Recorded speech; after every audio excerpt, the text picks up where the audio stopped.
etc. Mais maintenant, c'est un fait, c'est une réalité.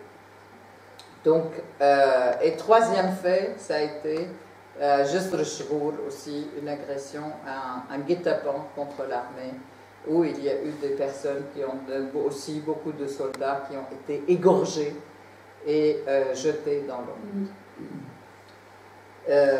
Les ambassadeurs français et américains ont été amenés à Jisr al-Shghur et on leur a montré comment aussi.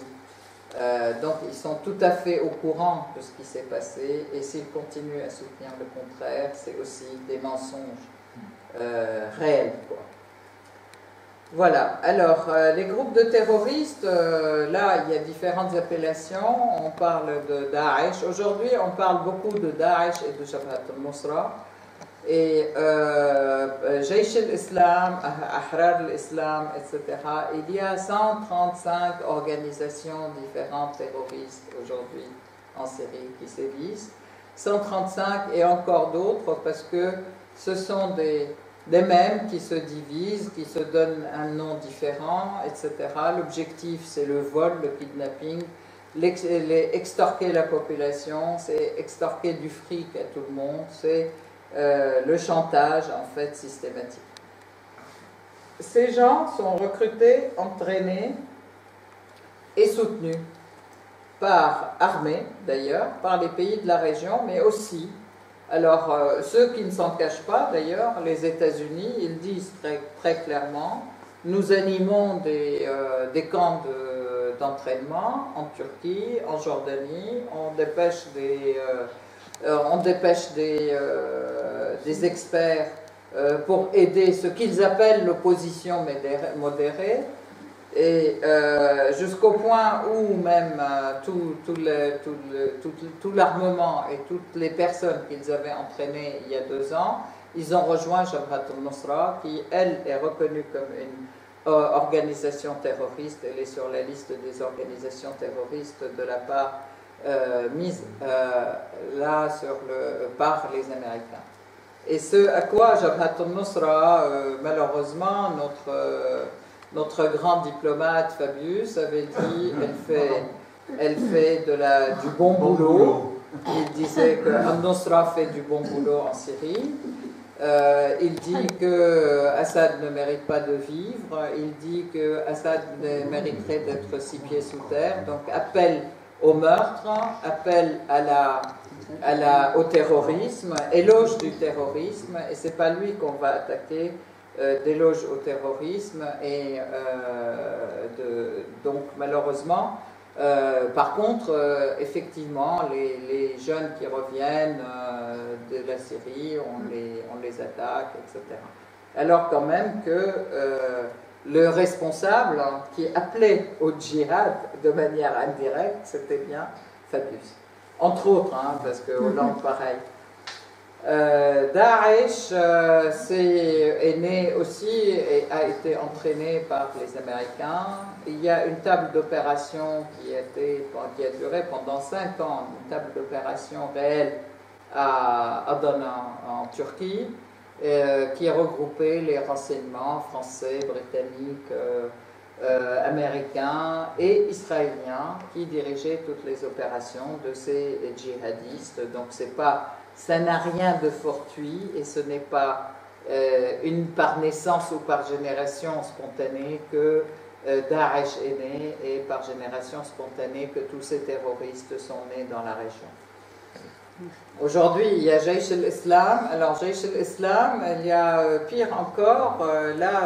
Quand je parle des pays occidentaux, je n'exclus pas l'ONU parce que l'ONU aussi n'a jamais voulu voir dans les terroristes des terroristes, ça a toujours été pour eux des opposants au pouvoir syrien.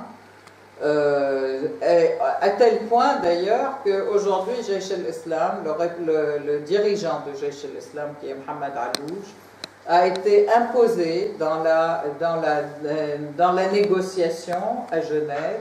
Et aujourd'hui, la gloire, entre beaucoup de guillemets, où je peux dire c'est très satirique, la gloire de l'ONU, c'est de voir des terroristes se balader dans ces couloirs à la tête de délégations, et c'était le grand négociateur Mohamed Allouche, qui est le dirigeant de Jaish al-Islam, qui eux sont postés à Douma depuis 2 ans, bientôt 3 ans, et qui balancent systématiquement des missiles sur la tête des civils syriens à Damas, sur les écoles, sur les hôpitaux, sur la tête des quarts d'enfants à l'heure où ils arrivent à l'école et à l'heure de la sortie de l'école, et de la même manière sur l'ensemble des hôpitaux. L'hôpital français d'ailleurs a été une des cibles privilégiées, qui a eu aussi pas mal le droit à pas mal de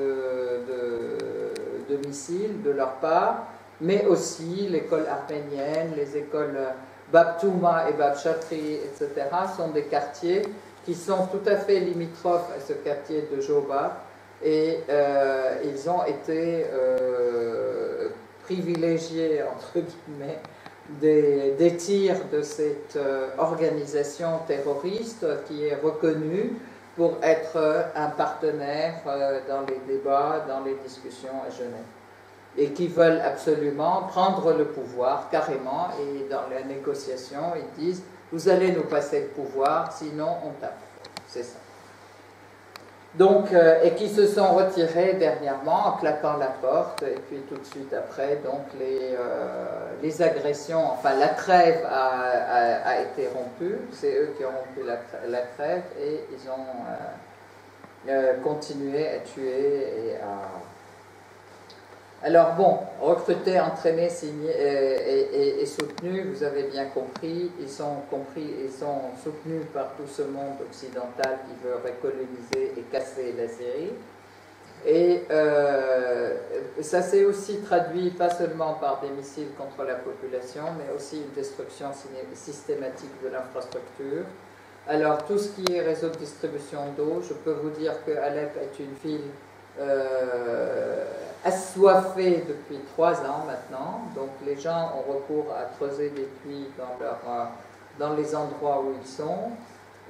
Ils ont brûlé les récoltes, ils ont brûlé les silos de grains, les centrales électriques sont détruites, et même quand elles ne sont pas détruites, elles sont systématiquement sabotées. Le ministre de l'électricité nous disait il y a peu de temps que toutes les 2 heures, les centrales électriques sont visées. Elles sont réparées, on remet le courant, 2 heures après, elles sont bombardées et ciblées par les terroristes. Alors l'électricité, comme vous le savez, quand même, c'est un élément important de la vie du pays, non seulement pour se chauffer, pour s'éclairer, mais aussi c'est un élément de l'industrie, c'est un élément important aussi pour faire fonctionner toutes les usines et pour relancer la machine économique syrienne.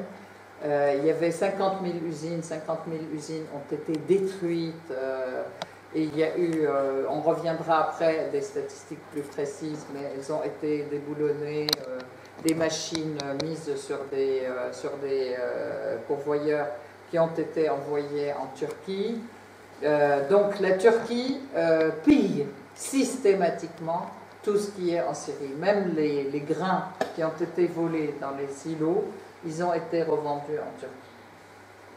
La raffinerie du pétrole, alors aussi c'est pareil, tous les puits de pétrole ont été systématiquement, donc ils sont sous le contrôle de Daesh, et Daesh vole le pétrole syrien, le revend à la Turquie.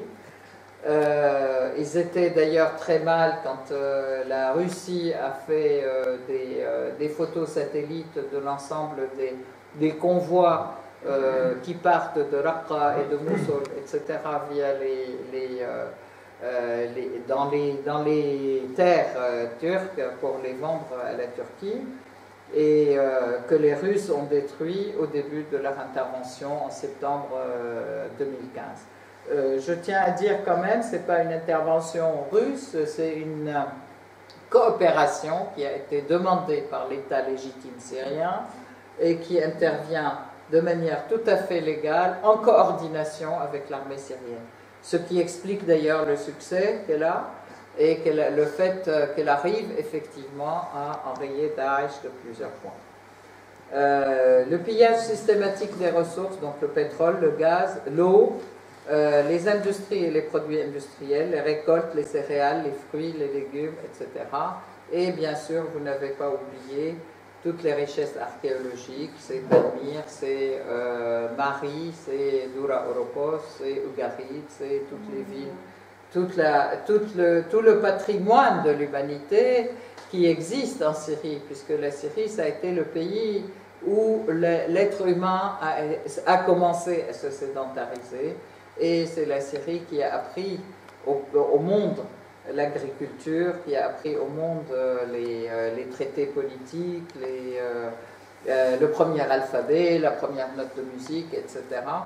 Donc tout ceci a été détruit, pillé. Et il y a des pages Facebook qui vendent justement toutes les stèles et tous les produits, enfin tout ce qui a été pillé par l'archéologie, dans l'archéologie par les Daesh et compagnie, et qui sont vendus. Bien sûr, ces pages Facebook, elles ne sont pas du tout fermées.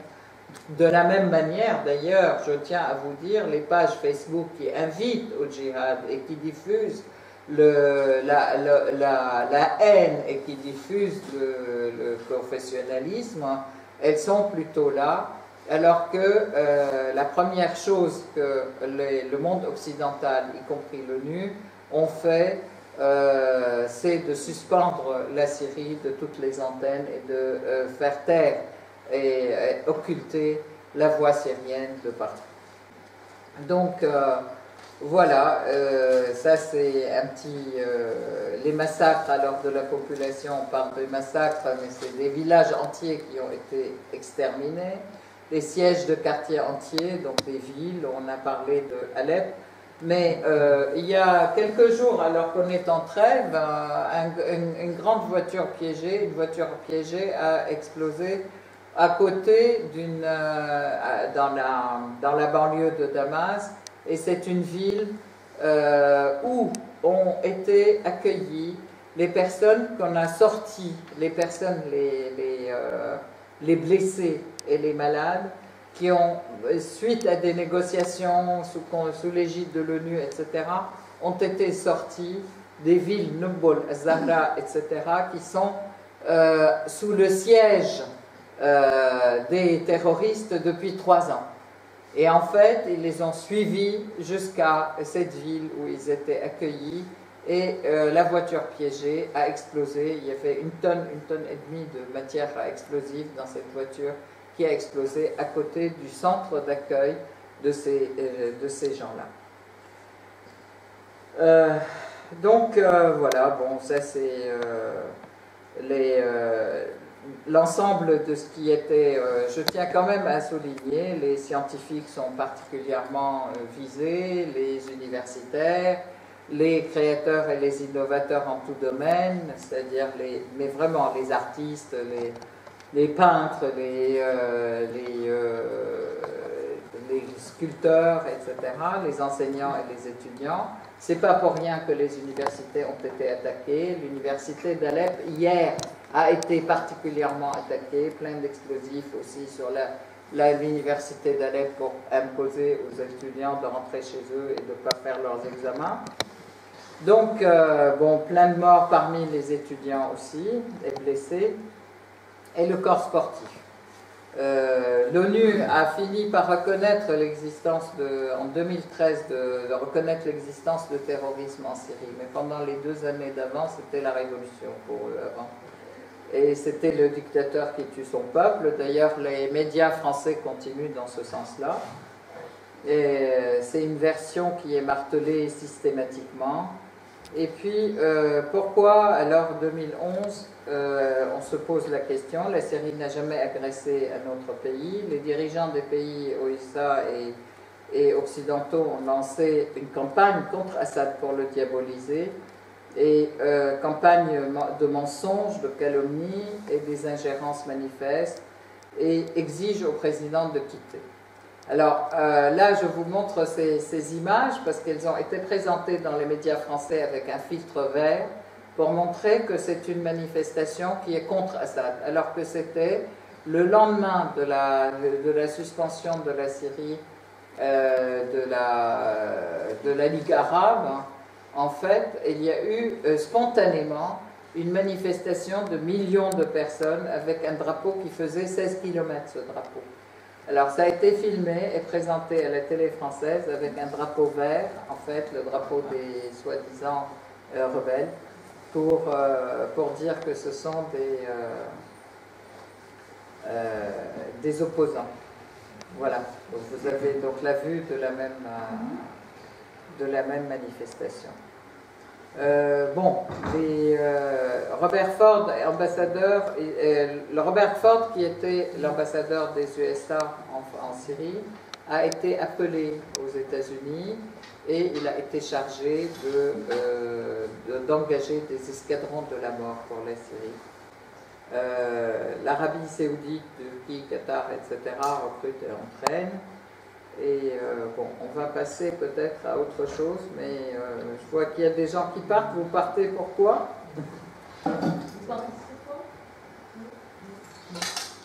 Bon, la Syrie se bat contre le terrorisme, donc depuis plus de 5 ans aussi. La mission Kofi Annan, il y a eu, donc la Syrie a toujours bien coopéré avec l'ONU. Je rappelle rapidement la mission Kofi Annan, enfin pas les suites de missions. Kofi Annan, le général Mood, le Lakhdar Brahimi, la mission des Mistura, c'était des négociateurs, je dirais, de l'ONU, que l'ONU a chargé de la question syrienne. La question, c'était systématiquement, et Kofi Annan l'a dit en démissionnant, il y a des pays qui ne disent pas, qui disent autre chose que ce qu'ils font, se référant au congrès Genève 1, où on disait qu'il fallait arrêter les violences, que la lutte importante c'était contre le terrorisme, et en fait il y avait des pays qui continuaient à armer, à recruter, etc. pour le terrorisme. Donc voilà.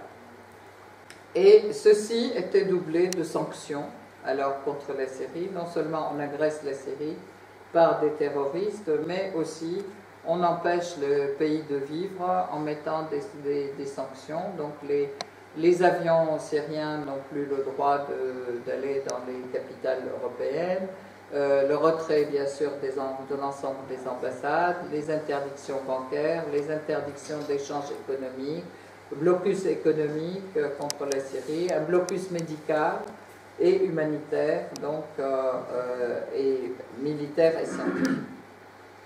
Donc, bien entendu, les sanctions aggravent les souffrances de la population, c'est-à-dire par exemple les gens qui sont blessés, s'il n'y a pas de médicaments, s'il n'y a pas de pièces de rechange pour les appareils médicaux, pour les implants médicaux, etc., bon, ben, ils meurent sans qu'il y ait cette possibilité.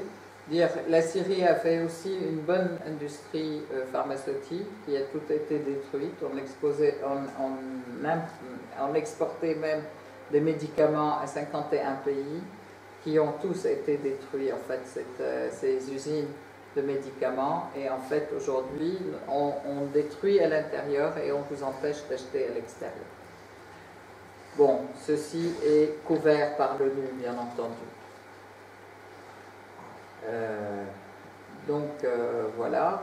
La question du chimique. Alors aujourd'hui, beaucoup de médias et de chefs d'État continuent à dire « Ah, bah, Assad a utilisé le chimique contre son peuple, donc ça c'est une ligne rouge, il faut qu'il parte, etc. » En fait, les rapports qui ont eu lieu, les rapports qui ont eu lieu, le rapport Carla Del Ponte en mai 2013 affirme que seules les bandes armées qui ont utilisé le chimie.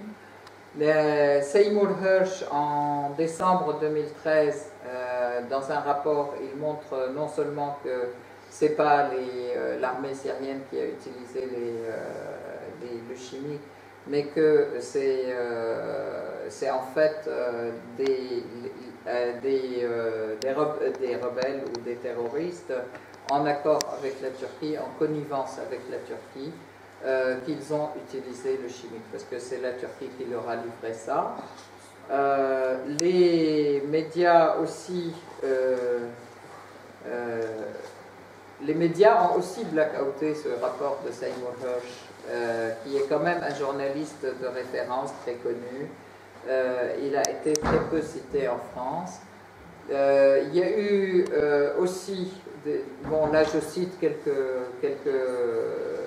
références, on ne va pas s'attarder dessus. Par contre, il y a un rapport important de la MIT qui est très important, qui est une référence quand même scientifique américaine, etc., et qui affirme que ce sont les terroristes qui ont utilisé le chimique le 21 janvier 2014. Bon, aujourd'hui, je tiens à vous dire que ce sont les terroristes qui utilisent à nouveau des produits chimiques à Alep aussi pour attaquer la population.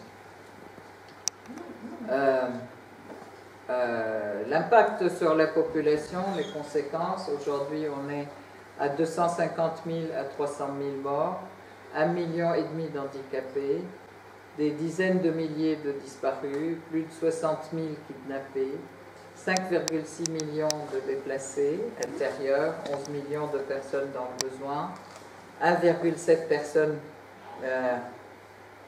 1,7 million de personnes qui sont retournées dans leur village quand même, parce que ça c'est la politique de l'État syrien, c'est que aussitôt qu'un village est libéré des terroristes, qu'on le récupère, on fait une réhabilitation rapide pour que la population revienne à ses maisons, à son village, même si les maisons sont en partie détruites. Et ils ont des aides pour reconstruire leurs maisons. 2,6 millions de personnes déplacées à l'extérieur. Et bien entendu, un flot important de réfugiés vers les autres pays, dont l'Europe. Donc là, les ricochets touchent tous les pays européens.